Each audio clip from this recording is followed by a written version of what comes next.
dengan Redmi Turbo 4 Pro, HP yang 91,7% bakal jadi Poco F7 yang punya frame dari metal, back kaca, baterai jumbo 7500 mAh, IP68, chipset baru Snapdragon 8 Gen 4, dan masih banyak lainnya. Tapi apa benar loncatannya bakal sejauh itu? Terus kalau dibandingin sama beberapa HP lainnya, saktian mana? Yuk kita bahas.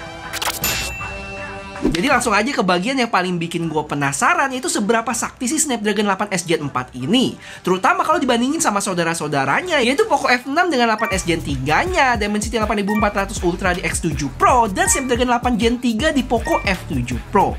Jadi langsung aja gue jalanin AnTuTu di keempat HP ini dengan baterai 100%, settingan sama, dan update software udah terbaru.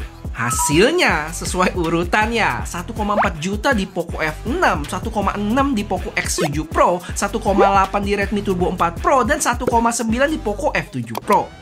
Terus peningkatan Snapdragon 8 Gen 3 ke 8 Gen 4 cukup jauh ya. Skornya selisih 400.000 atau kenaikan di 27%-an. Dimana beda tipis dari yang diklaim Qualcomm, yaitu peningkatan di 31% dari sisi CPU. Terus untuk GPU-nya sendiri hampir setengah di 49% dan AI 44%. Tapi gue masih belum puas. Nanti gue bakal jalanin lagi dengan mode performance on-nya ya. Sekarang kita coba Geekbench-nya yang selisih skornya tipis aja sih dengan Snapdragon 8 Gen 3. Kurang lebih 50 poin lebih baik di F7 Pro untuk single core, tapi 50 poin lebih baik untuk Redmi Turbo untuk multi core. Selebihnya buat Poco F6 dan X7 Pro kalian bisa lihat di sini ya. Dan next, gimana dengan 3D Mark stress test? Sayangnya lengah dikit pas gue lihat lagi di Redmi Turbo 4 Pro udah keluar dari aplikasinya guys. Habis itu mendekati akhir pun Poco F6 juga keluar sendiri. Nanti kita coba tes sekali lagi ya. Habis itu gue jalanin AnTuTu lagi, tapi kali ini performance mode-nya kita aktifin di menu baterai. Dan hasilnya untuk Poco F6 dan Redmi Turbo nggak jauh beda nih angkanya. Kalau di X7 Pro malah turun, sedangkan F7 Pro meningkat hampir 100.000. Terus kalau ditanya Snapdragon 8 Gen 4 ini setara sama chipset apa kalau di MediaTek? Mungkin Dimensity 9300 plus kali ya. Dari tes gue kemarin di 14T Pro dapat skor di 1,9 juta. Sedikit di atas 8 Gen 4 tapi masih di bawah 8 Gen 3. Oke, dan ini di tes terakhir. Gue coba sekali lagi 3D Mark stress test, tapi kali ini gue taruh HP-nya di lantai dan di bawah AC langsung. Semoga Poco F6 dan Redmi Turbonya yang sempat ke stop tadi bisa menyelesaikan tugasnya dan kita bisa lihat skornya tuh. Dan ternyata, mati lagi. Tapi ya berhasil guys. Mari kita pindahin dulu HP-HP-nya ke meja. Dan hasilnya di sini Poco F6 yang paling rendah ya, sedangkan F7 Pro paling tinggi itu secara base loop. Dan yang menarik, X7 Pro dengan Redmi Turbo justru dempet-dempetan dan sedikit lebih baik di X7 Pro untuk base loop maupun stabilisasi. Tapi tipis aja sih bedanya.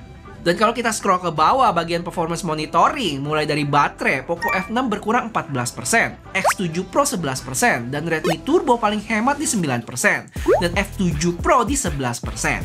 Dengan suhu yang maksimal mirip-mirip di 43-44 derajat. Jadi semoga data-data ini menjawab rasa penasaran kalian ya tentang keempat HP dan chipsetnya. Oh ya, mungkin bakal ada yang tanya, Bang, kok skor AnTuTu Redmi Turbonya nggak sampai 2 juta? Untuk ini, gue cuma kepikiran satu alasan sih. Mungkin karena varian yang gue beli ini varian yang paket hemat ya, yaitu yang paling rendah di 12 plus 256. Karena dia juga punya varian 16 GB RAM. Mohon dimaklumi nih, karena dana terbatas guys. Dan semoga modal gue beli HP ini gak sia-sia. Boleh bantuin gue buat like video ini ya. Thank you. Impresi gue sama HP ini kayaknya ya, ini HP Redmi atau Poco nantinya terbaik yang pernah gue cobain.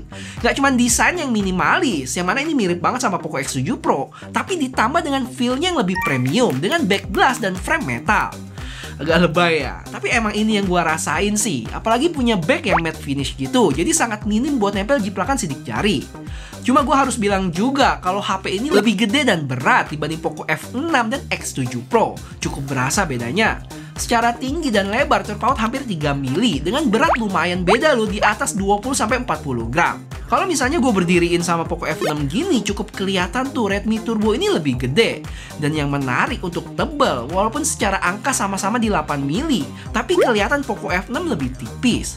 Hal ini karena Poco F6 ada sedikit lengkungan di belakangnya ya, sedangkan Redmi bener-bener flat. Jadi kemungkinan gara-gara itu. Dan di sebelah kanan HP ini ada volume dan power button, terus di kiri kosong, di atas cuma ada satu mic, dan di bawah kayak biasa, speaker, port Type-C, mic, dan dual SIM slot card yang nggak bisa tambah memori. Dan buat kalian yang nanya, Air blasternya ada nggak bang? kalau gua lihat di website China-nya, mereka ada di area flash sini nih.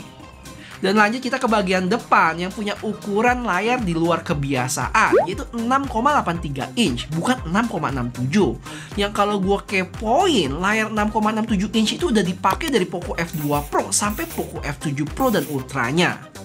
Buat bezelnya termasuk tipis ya, yang hampir mendekati simetris sih. Kalau secara angka dagunya itu 0,4 mili lebih tebal dibanding sisi lainnya. Oke, lanjut kita ke spesifikasi yang lengkapnya kalian bisa langsung lihat aja di layar. Paling yang pengen gua highlight di sini, perbedaan speknya sama Poco F6. Yang pertama tentu chipset, yang secara benchmark kalian udah sempet lihat tadi di awal lah ya. Terus cooling sistemnya juga lebih luas nih, dengan baterai selisih hampir 2250 mAh. Dan perlu diingat, kalau teknologi baterai yang dipakai Redmi Turbo ini udah silicon carbon, yang memungkinkan baterainya ini lebih tipis dan padat, sehingga bisa bikin kapasitas mAh-nya lebih gede. Habis itu buat charging sama 90 watt, cuman Redmi ini dia support reverse charging di 22,5 watt. Lanjut untuk layar, selain tambah gede tadi ukurannya, secara brightness juga lebih terang, sama PWM dimmingnya juga lebih tinggi, yang bikin mata nggak gampang capek saat lihat HP dalam kondisi gelap. Cuma untuk perlindungan layarnya kayaknya downgrade nih, dari Victus ke 7i. Kalau dari sisi kamera sebenarnya sama aja ya. Untuk lensa utama yang beda namanya ini, kalau gue cari tahu, sebenarnya LYT600 itu hasil ganti nama dari IMX882. Secara sensor sama tuh. Habis itu untuk IP rating ada peningkatan juga ke IP68. Dan terakhir secara build quality upgrade banget dari frame dan back plastik ke frame metal dan back glass. Oh ya, tambahan aja buat haptic feedbacknya mantep, empuk gitu getarannya. Dan buat speaker, kalau gue bandingin sama Poco F6,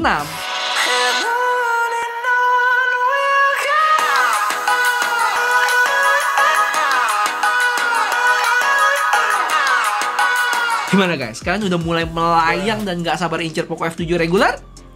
Kayaknya gue harus turunin dulu ekspektasi kalian dikit deh. Yang mana kalian mesti ingat, sekali lagi ya, ini spek Redmi Turbo 4 Pro di Cina sana.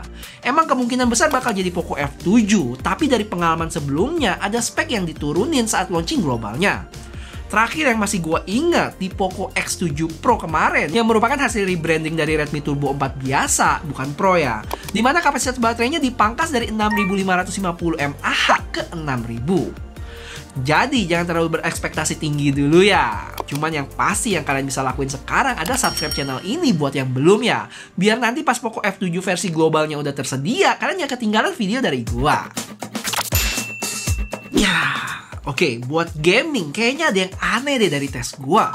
Jadi tes pertama Genshin Impact HS60, yang mana di 6 menit awal sih aman-aman aja. Habis itu pengalaman mainnya mulai bergejolak dan sempet panas banget tuh. Pas gua cek grafik FPS-nya, sempet ada turunan menuki ke bawah sampai di sekitar 20 FPS. Berasa frame drop-nya.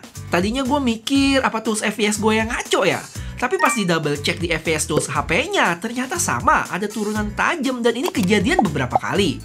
Buat suhunya sendiri bisa mencapai 48-49 derajat loh. Emang cukup panas, terutama di bagian kiri. Total gue main selama 20 menit dan baterai berkurang 9%. Dengan FPS rata-rata yang sebenarnya masih oke di atas 50, yang tepatnya 52,5. Cuma menurut gue harusnya bisa lebih baik dari ini sih, terutama buat menghandle suhunya. Habis itu gue coba sekali lagi game yang lebih berat, Wuthering Waves, settingan mentok yang tentu lebih bergejolak tuh FPS rata-ratanya.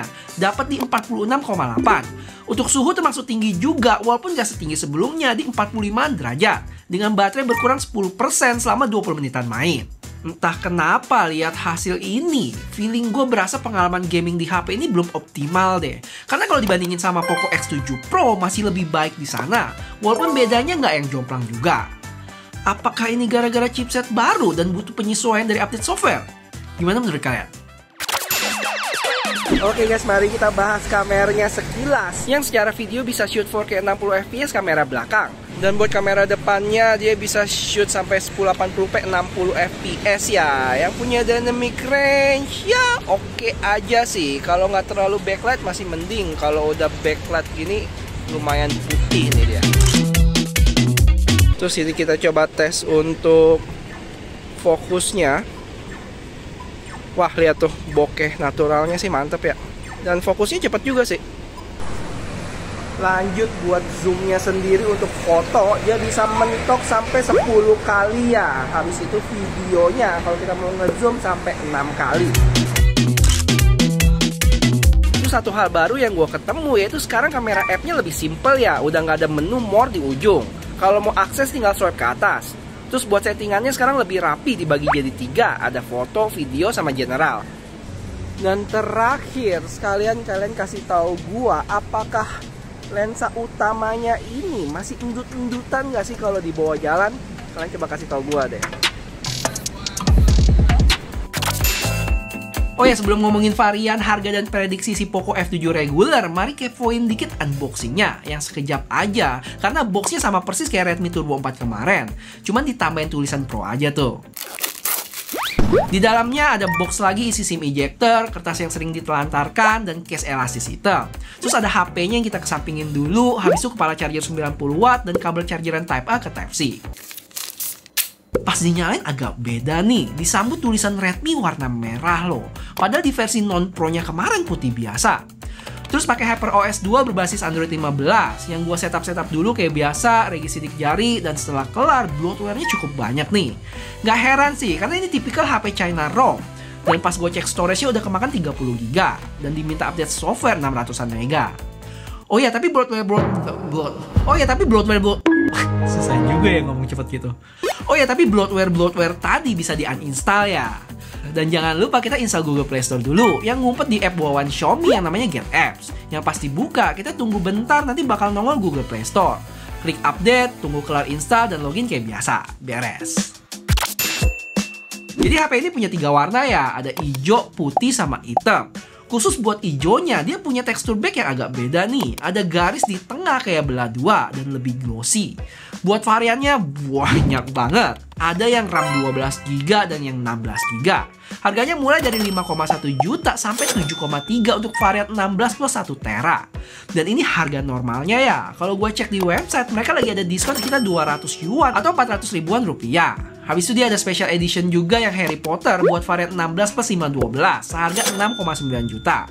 Sekali lagi ingat, ini harga di Cina sana, yang pastinya bakal beda buat harga global dan Indonesia kalau nantinya jadi Poco F7 dengan berbagai pemangkasan tadi. Ingat, turunin ekspektasi kalian ya, apalagi kondisi ekonomi global yang nggak menentu, yang gua nggak ngerti dah bakal naik berapa nanti harga Poco F7. Cuman harusnya kalau disuruh tebak bakal ada di 5-6 jutaan mungkin. Nggak mungkin di 7 jutaan karena itu harga Poco F7 Pro yang kemarin baru launching. Ngomong-ngomong Poco F7 Pro, spek antara varian regular sama Pro-nya agak deket nggak sih? Menurut kalian mending mana nih?